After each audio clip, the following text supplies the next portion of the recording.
E a Polícia Federal fez um levantamento de todas as entidades da farra do INSS, sobre as quais recaem suspeitas de que seus dirigentes sejam apenas laranjas de empresários que faturaram com os descontos indevidos sobre aposentados. Pelo menos 7 associações que faturaram 1 bilhão e 700 milhões de reais desde que firmaram acordos de cooperação técnica com o órgão estão nessa lista. Entre os dirigentes dessas associações, há beneficiários do programa Bolsa Família, aposentados de quase 90 anos com renda familiar de R$ 1.300, parentes e até uma faxineira de uma empresa que recebeu milhões de reais de associações do esquema. Essa relação entre laranjas e empresários foi revelada pelo Metrópolis ao longo da série de reportagens Farra do INSS. E no estúdio aqui comigo estão o Fábio Serapião e o nosso repórter lá de São Paulo, Luiz Vassalo, para falar sobre esse assunto que tem rendido aí meses e meses de investigação. Boa tarde, Fábio. Boa tarde, Luiz Vassalo. Boa tarde. Então começo já questionando vocês dois, né? Primeiro, Vassalo, em relação a essa descoberta, né, mais recente, em que a gente fala sobre essas possíveis laranjas, né, que estão envolvidos nesse esquema, foram colocados nesse esquema. E logo depois eu quero que o Fábio Serapião, porque antes da gente entrar, ele já deu aí uma nova matéria na coluna dele sobre esse caso. Então, primeiro o Vassalo apresenta para nós essa nova fase aí e depois vem o Serapião para nos dar mais esse furo. Vai lá, por favor. Então, Rafael, desde que a gente mostrou aí a série de reportagens, começou a publicar a partir de março do ano passado, a gente já tem feito algumas reportagens a respeito de como essas associações, muitas delas, não são sindicatos, na verdade, são apenas entidades que são uma fachada para empresários ganharem dinheiro com os descontos de aposentados. Então, assim, elas não têm uma estrutura, uma grande estrutura para receber esses aposentados, e os seus dirigentes muitas vezes são funcionários pobres das empresas, desses empresários que na verdade controlam essas associações, são parentes também colocaram parentes, e assim, a Polícia Federal ela acabou confirmando muito disso na Operação Sem Desconto. Ela listou ali, pelo menos a gente fez um levantamento, pode ser até mais associações do que essas 7, mas há associações que firmaram acordos de cooperação técnica com os governos Lula e Bolsonaro, tá? Que, na verdade, os seus dirigentes, eles são suspeitos de serem apenas laranjas desses empresários. Então, por exemplo, qual foi o critério para levantar isso? Bom, um é o vínculo empregatício, né? Uma dessas presidentes de entidades, ela tinha o vínculo de faxineira com a empresa dos empresários que, na verdade, estavam recebendo, por meio de suas empresas, o dinheiro dos descontos.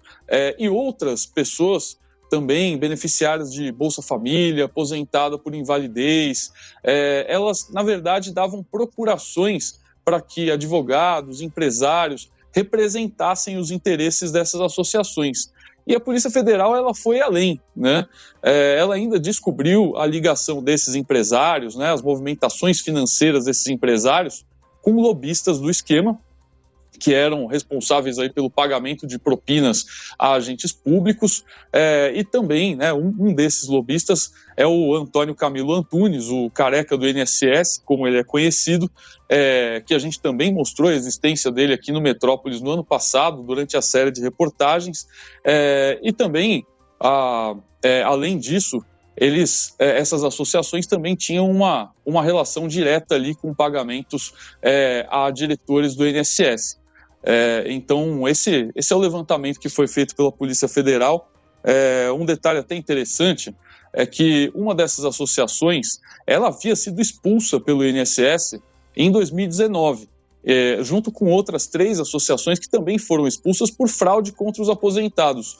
E foi na gestão do André Fidelis, aquele diretor de benefícios do INSS que foi demitido no ano passado após a publicação da série, que ele refez o contrato, ele readmitiu o contrato com essa associação que tinha sido expulsa, e ela não mudou nem o CNPJ dela, só mudou de nome mesmo. Ela chamava ABSP e passou a se chamar APEM. Então, as outras entidades têm aí nomes parecidos, né? É uma grande sopa de letrinhas, mas o que a Polícia Federal identificou é que elas têm algo em comum. Elas não têm estrutura, não têm capacidade para funcionar, para operar para tantos filiados, né, que elas dizem ter, mas a suspeita é de que sejam apenas pessoas que tiveram os dados surrupiados para descontos indevidos, e também os seus dirigentes também não têm muito como explicar como eles operam ou têm capacidade técnica por uma operação desse tamanho, né? Associações que faturaram 1,7 bilhão, pelo menos desde 2021 para cá. A cara de pau desses empresários é tanta que se tivesse dito que o nome da associação mudou de AB para ABC, eu teria acreditado também e eu acho que teria passado. Inclusive, você citou aí um dos nomes que você trouxe aí, é o do careca do INSS, que é um dos nomes citado na matéria do Fábio Serapião. Fábio, conta aí pra gente quem é esse careca e quem são os outros dois nomes que também foram apontados, né, nessa investigação da Polícia Federal.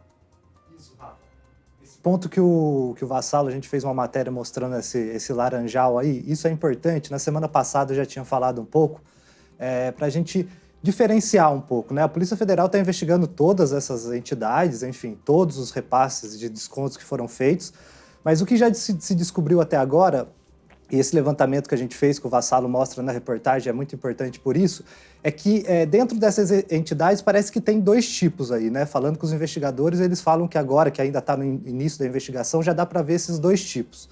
Um primeiro tipo de entidades que já eram mais antigas, que já atuavam junto aos aposentados, enfim, que tinha uma base mesmo de filiados e que, obviamente, podem ter cometido irregularidades aí, mas que já atuavam.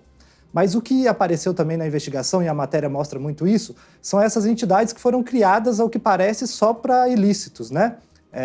E essas que aparecem, que foram criadas só para desviar os descontos dos aposentados, elas têm uma organização muito parecida. Primeiro, isso que o Vassalo falou. Elas estão em nome de laranjas, de pessoas ligadas a esses empresários. Elas não têm uma sede, elas não têm uma base de filiados. E uma coisa interessante, que é isso que eu mostro na matéria, ligado a essas entidades ou a esses grupos de entidades, né, que às vezes não é uma só, ligadas ao mesmo empresário, sempre tem um operador. E a Polícia Federal mapeou pelo menos 3 desses operadores. Esses operadores faziam o quê? Eles recebiam das entidades e repassavam dinheiro para funcionários do INSS. Então, eles eram um intermediário ali, era o lobista. O principal deles, o Antônio, né, que é o careca do INSS, revelado pelo Vassalo ainda no ano passado, né?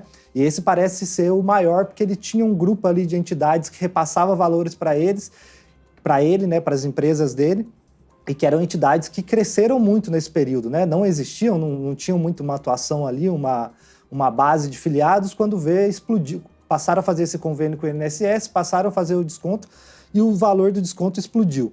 Então, o careca do INSS é um deles.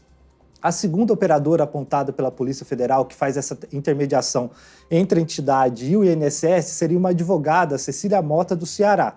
Ela também foi alvo da Operação Desconto e também ali ela é apontada como alguém que faz essa intermediação.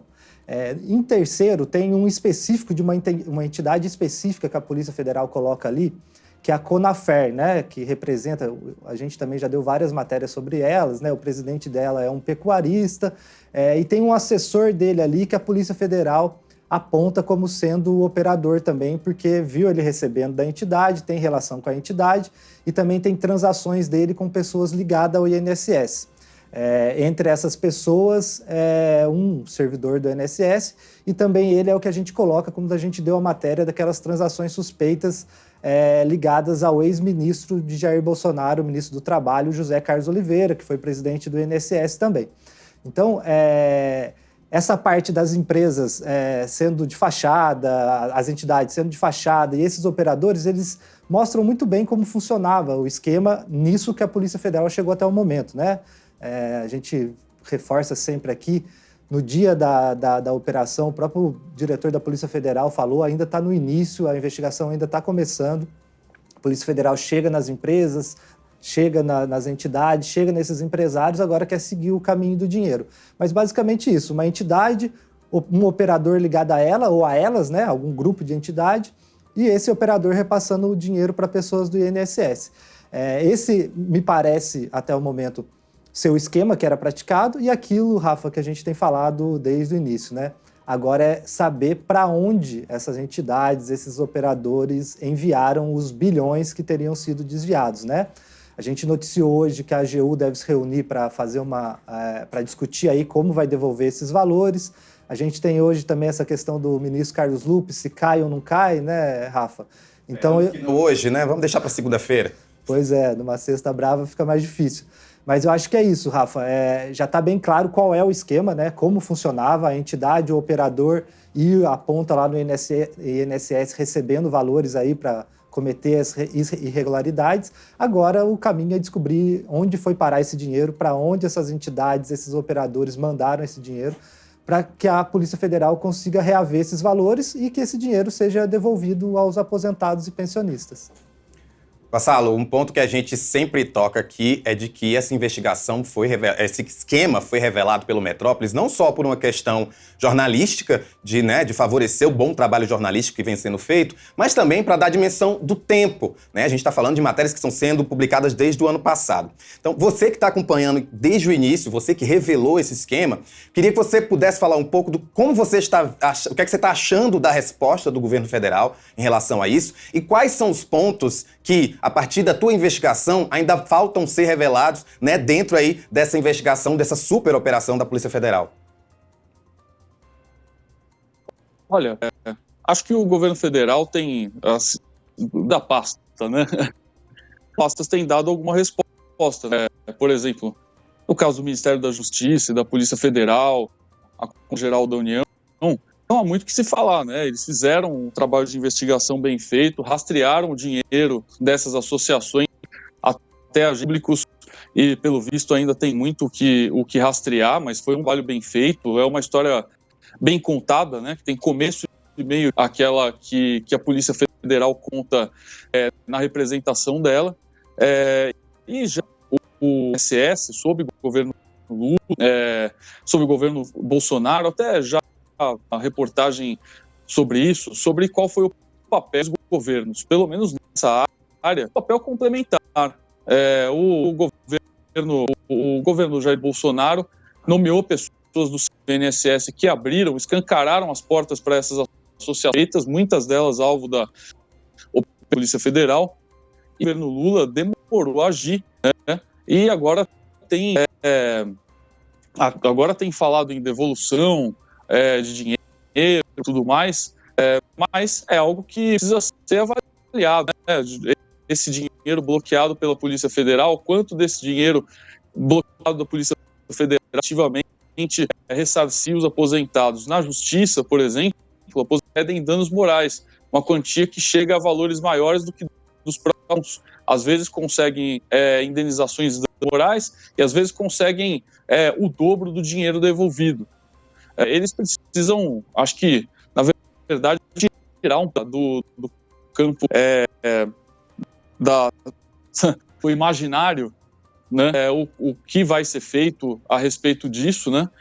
E o governo primeiro disse que não sabia de nada, depois agora o ministro Carlos Lupe tem admitido que foi alertado após reportagens também, né? Teve reportagens da Rede Globo que mostraram isso, né? Que ele foi alertado em reuniões, mas nem só o alerta precisava ter sido feito, né? Porque todas as reportagens do Metrópolis vêm sendo publicadas há um ano. Então, acho que o governo tem dado uma resposta tardia e, quando não, insuficiente, ou, enfim, sem uma especificação do que vai ser feito efetivamente para devolver o dinheiro para essas pessoas, né?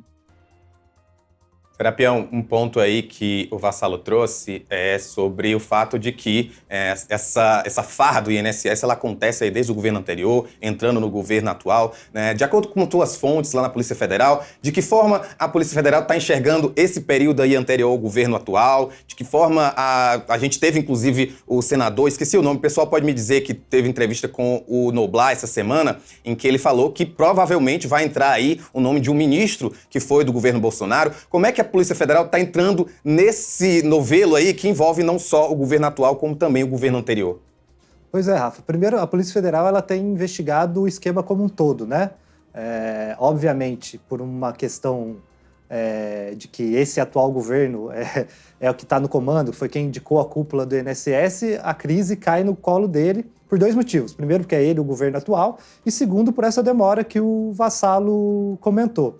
Se o governo, no ano passado, quando saem as primeiras matérias, toma uma medida mais dura, tá certo que foi demitido o diretor de benefícios, enfim, foram algumas medidas tomadas, mas o que era o mais básico não foi feito, que foi suspender os descontos, né? Os descontos continuaram e não só continuaram, como aumentaram muito, né?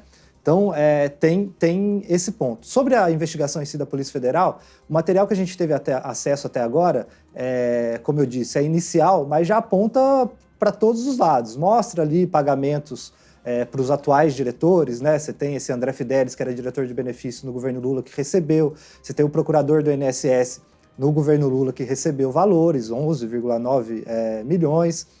Mas também você já tem indicações ali do governo Bolsonaro. A gente revelou na coluna as transações suspeitas do ex-ministro do Trabalho do Jair Bolsonaro, né, José Carlos Oliveira, que foi presidente do INSS, que foi diretor de benefícios do INSS. Então, tudo aponta que deve ter um caminho ali que a Polícia Federal está seguindo para mostrar como isso se iniciou. A gente consegue ver muito claro como estava agora nesse fim, né? Nesse fim do esquema aí durante o governo Lula, porque tinha todos os envolvidos que foram afastados e tudo mais. Mas eu acho que o caminho que a Polícia Federal está traçando vai conseguir esgotar todas essas nossas dúvidas, Rafa, porque é isso, chegou nas entidades, você já tem todas as entidades, você quebrou o sigilo de todas as entidades, você tem todas as transações das entidades, então agora é aquela investigação clássica de crime financeiro, é seguir o dinheiro e ver aonde ele vai parar. Porque é aquilo, né, Rafa? Não adianta nada você desviar um dinheiro se você não puder usá-lo, né? A não ser que ele foi sacado em espécie, e mesmo assim você tem ali quem sacou e tudo mais, é muito fácil para a Polícia Federal conseguir chegar a pelo menos uma parte desse dinheiro, e aí a gente vai ver todo mundo que participou. Está muito claro, o Vassalo escreveu uma matéria essa semana, que tá muito claro o que aconteceu. O esquema começa no governo Bolsonaro, as principais entidades aí desse grupo que eu falo, que não tinham nenhum tipo de atividade lícita, que era só para cometer crime mesmo, elas ganharam seus convênios ali, firmaram seus convênios com o INSS durante o governo Bolsonaro, e aumenta a arrecadação dessas entidades durante o governo Lula, com base nesses acordos feitos no governo Bolsonaro. Então você deve ter alguma irregularidade ali no governo Bolsonaro quando deram esses convênios, e você tem as irregularidades no governo Lula, porque não paralisaram, né, os descontos, e as pessoas que estavam ali recebendo dinheiro dessas entidades, de operadores, continuavam nos cargos.